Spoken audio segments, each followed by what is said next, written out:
हिमालय तो देवतात्मा है, वहां तो भोलेनाथ का स्वयं का वास है, तो वो तो देवतात्मा है। हिमालय के एक तो स्थूल रूप में पर्वत के रूप में हमारे सामने है, लेकिन ये देव रूप में भी है।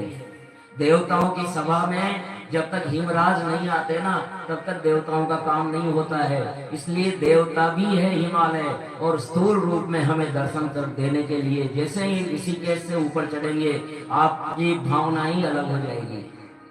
वो उसके देवत्व का चमत्कार है, क्योंकि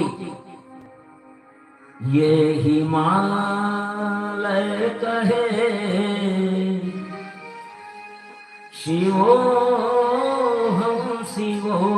हम, ये हिमालय कहे शिवो हम,